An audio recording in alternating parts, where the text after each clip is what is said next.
Kia ora and welcome to a quick video about automation in Pro Tools.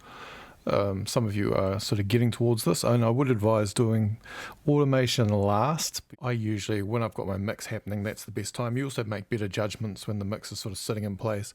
So start by doing a static mix where you're pretty happy with the levels, and then even make notes as you go along of things that you're planning to automate as you go. So there's a couple of ways to automate in Pro Tools. The first way is based on the historical version of automation where you were automating controls on a desk. And so some of you might have noticed a little green read light on every channel, which is the automation mode selector. Now inside here we can turn automation off, which means it stops reading automation altogether. We can obviously read any automation that we've written in the variety of ways I'm about to show you. We have write, which is the oldest command, and essentially what happens is if you go into write mode, it turns red, and I press play, any control that I move at that point, its movement will be recorded. Now I don't have to use to record automation by recording audio. I simply record automation by playing and then writing or moving the controls. That's one of the ways to do it. In some ways it's quite good, because it means that you can automate a number of controls on the fly. So if you wanted a part where the level changed and then maybe the panning changed, rather than having to open up separate lanes and write that in, you could simply open up the floating window for that track and adjust the pan or the fader, or mute it at a certain point. All of those things can be recorded as long as it's in write mode. The reason why there's not just off, read and write, which is what there used to be, is that people decided write mode was a bit of a pain, because if you forgot to turn write mode off, it would overwrite any previous automation. So this is where touch mode and latch mode come into play. So touch mode and latch mode is actually how it behaves when you stop automating. Both of them work in the same way, in the sense that they won't record any automation until you move a fader. So if I've got this track in, say, touch mode, I've got my fader here for this track. I'm just going to make this track a bit bigger so you can see what's going on. And I'm going to open up the automation lane for volume. So that little icon down there opens up automation lanes. And let's have one for the pan as well. All pan lanes. So now you can see the representation. Now if I wanted to move this Harbour Atmos around, and I wanted to do this in one pass, there's a couple of extra buttons you get on the floating window which are quite useful.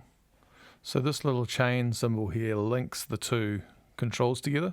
If I put them in the same position and then I move them, they'll be linked. Very important. The controls have got to be in the same position if you link them, unless you use this mirror or inverse button. So if I link these and go mirror, now they'll move. Yep. If I link them and put them in, well, if I put them into place and then link them, now they'll work together. And I think even if I just have a little bit of space, let's just try this out. Yeah. They can still link. So it's just when one's at a full extreme like this that the link button won't affect it. So those are quite useful. I'm actually going to link these and invert them. So what I'll do, just for the purposes of showing you, is I'll do an automation pass and I'll narrow the panning. Something I probably wouldn't want to do with an Atmos in real life. And I'll adjust the volume just so you can see. So if I'm in touch mode, I'm going to press play now. And we can see it's not writing anything currently. So if I stop, it's written no automation. If I was in write mode, see how it starts writing that information straight away? So now it's written that information. And it defaults back to latch or touch as a safety measure. Because if it stayed in write mode, it would rewrite over the top of everything. I can undo. I just hit Command Z or Z if you're on keyboard focus, which I am, and you can undo any of this automation stuff. So let's have a look at doing a touch pass, and we'll see what happens when we finish. Sometimes I did mention in class you can hit shift spacebar, which means everything moves in slow motion, and sometimes that's good for getting detail on a real-time automation pass. So I'm going to do this in half speed. So here's my harbour automation.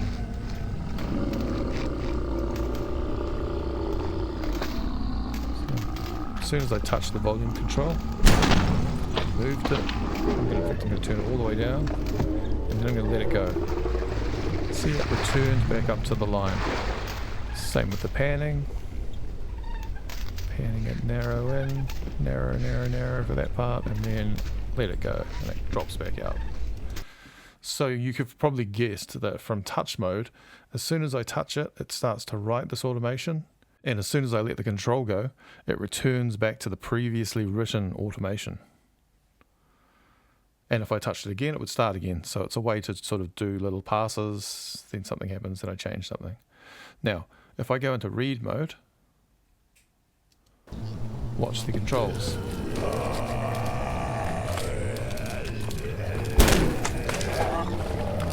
This is automation. In fact, let's listen to it in solo.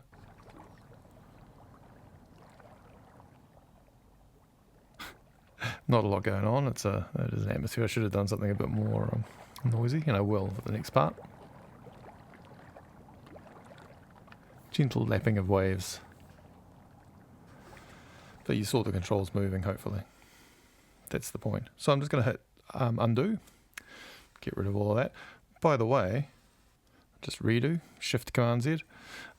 If I select all of this automation, I can delete it.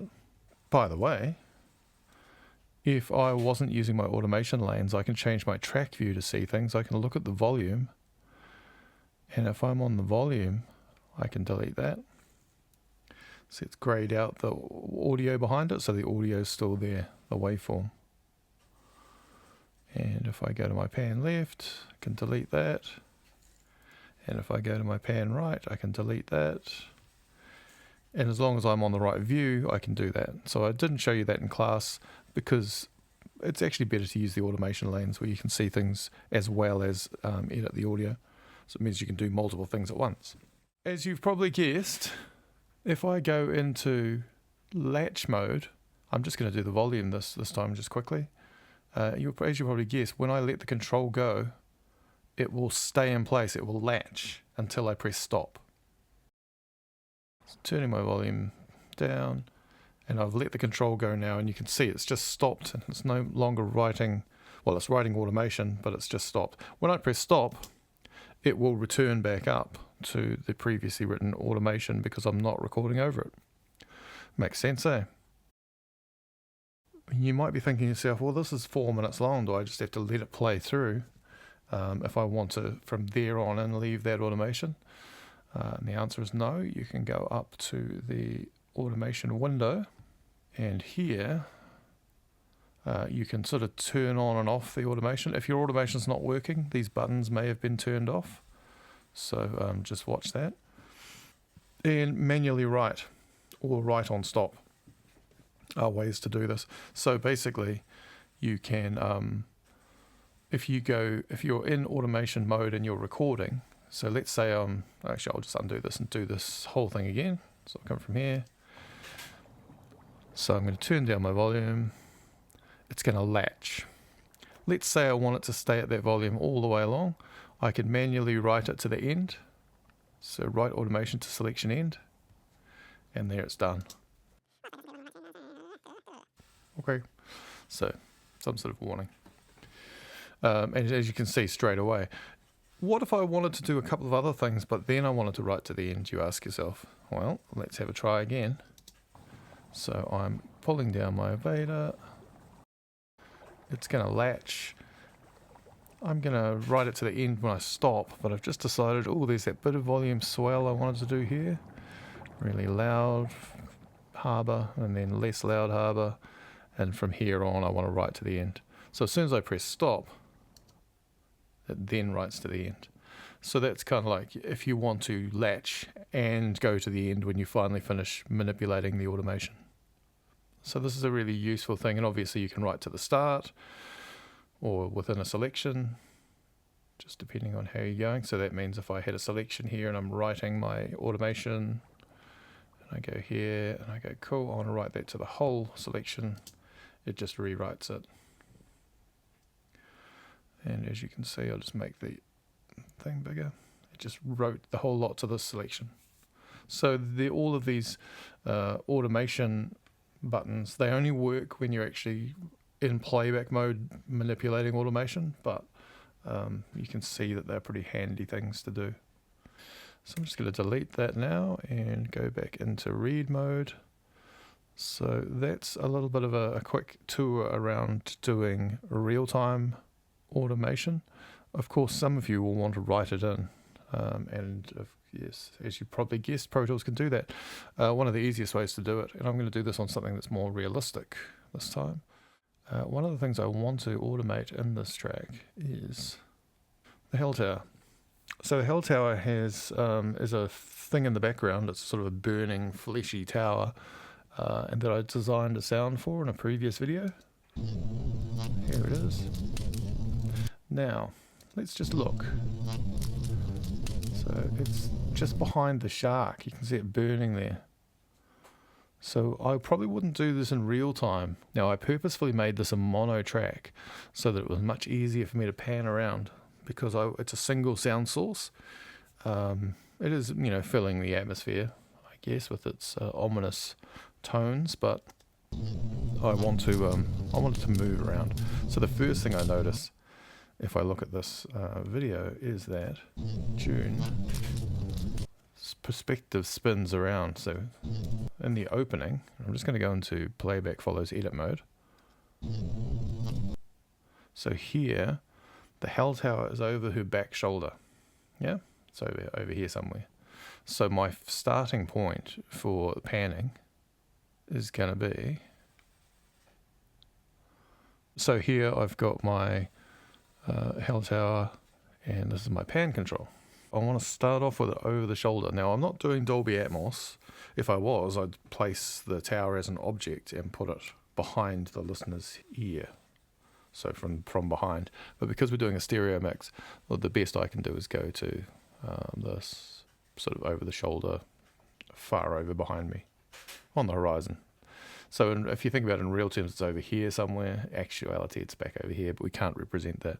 I could go through and automate a filter as well to roll off some of the top end to indicate that the Hell Tower was behind me.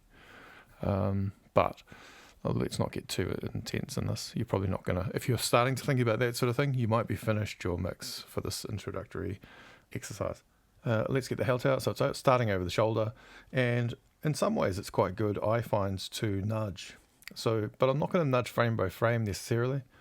I'm going to nudge, let's say 5 frames at a time, just so that I sort of 5 clicks of a button is a second roundabout.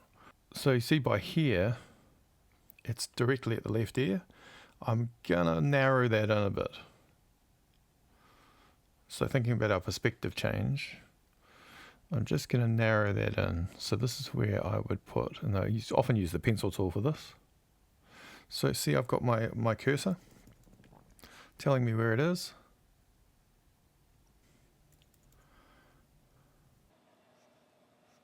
At this point, I'm going to say it's at 80%, and then I'm just going to nudge again.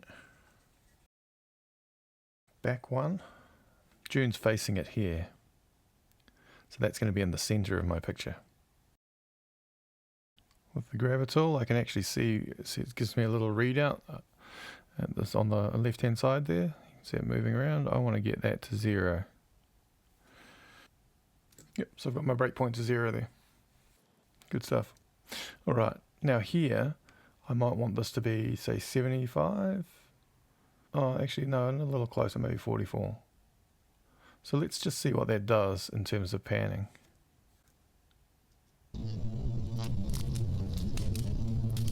Yeah, from there on it's in the center. Now there's a little bit of a move.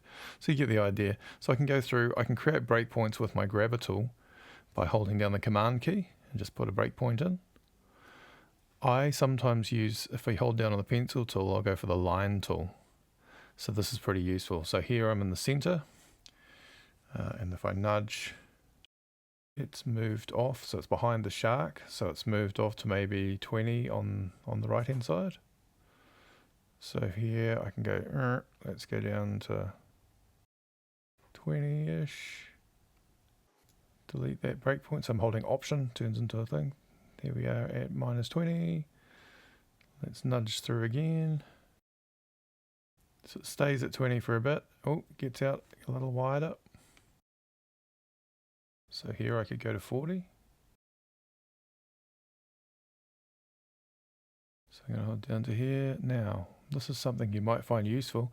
Up the top here, the cursor value is actually shown. So if I put my pencil here and I want to find -40 or -30, click, there we go, -30, you saw it up there. Let's go across. And it moves just a little bit, but I'm not going to worry too much. It's getting back to the center here. So here, and again, I'm looking up at my readout over here, trying to find 0, or close enough to 0. And again, if you miss that, just go back to your grabber tool. Grab that, and you can hold Command to go into one unit of pan. This year I'm calling it Panicons, who knows what it'll be next year. So we can see, here's our automation pass already. Let's have a little playthrough.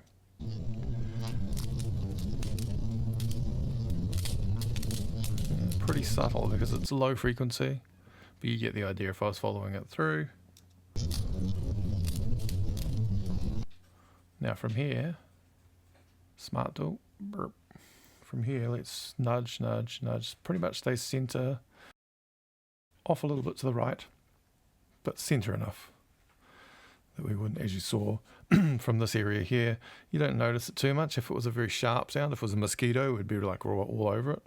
But from here, it can probably stay in the center. And let's carry on nudging through.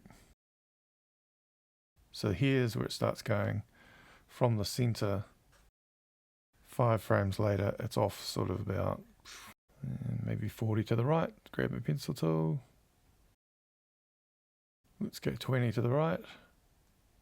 Run forward. Oh, center again, about there. I mean, we don't have to be exact, right? Moving one pan is pretty close. Play through center.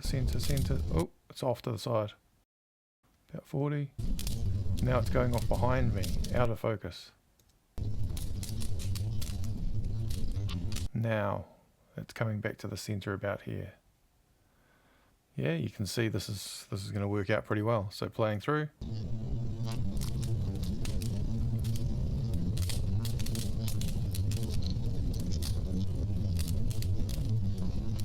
Now, when it's behind me, that's where I might turn it down. But I think that's kind of enough. You get the idea. So that automation works the same way. There's a couple of little things you can do. Remember, Option turns it into a delete if you want to delete a breakpoint. If you're using the Smart Tool and you want to create a breakpoint, hold Command. And then once you've clicked it, if you hold Command, it should move in very smaller increments. So you can get down to, if you want to be exact, but as you saw, just going through with a pencil, even in real time.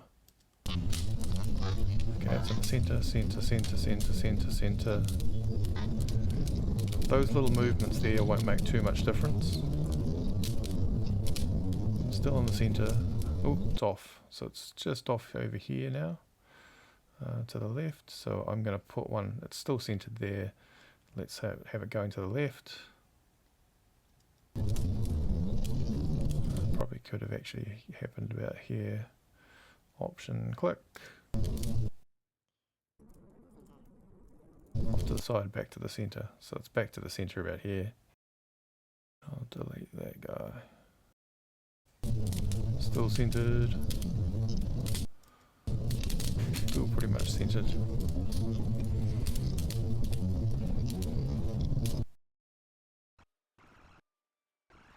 Now, back to the center, off to the side. Forgot I was still in line mode. Back to the center there. Turned off to the side. Alright, let's see how that's going.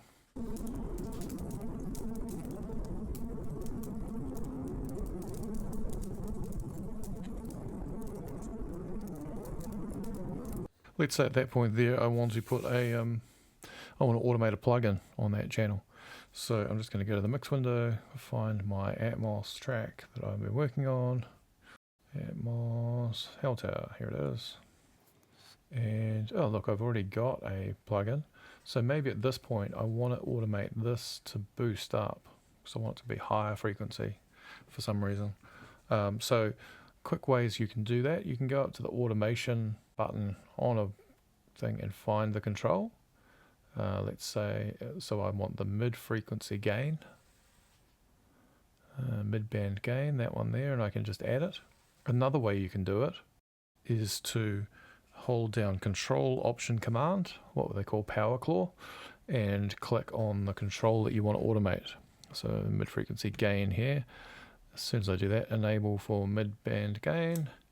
And now if I go to my automation lane, I can add mid-band gain.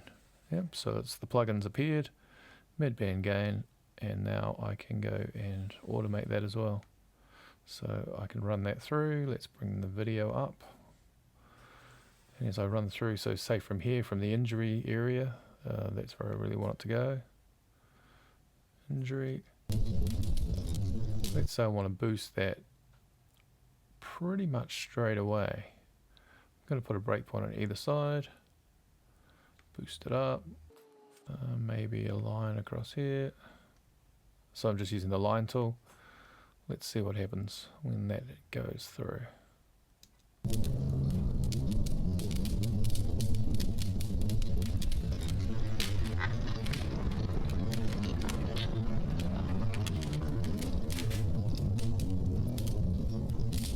Okay, I actually want that to stay probably until here, the heel. Let's have a listen to that.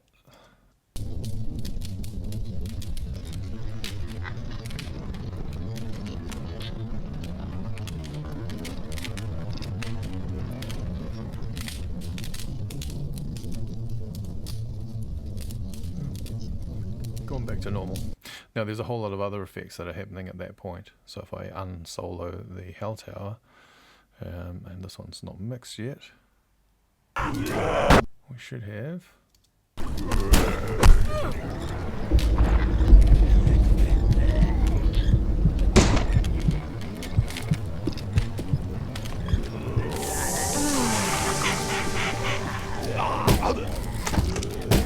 And so on. I think that's everything we needed to talk about. If you have any questions about automation, just ask them in class, but I think that's probably enough to get you going. Enjoy.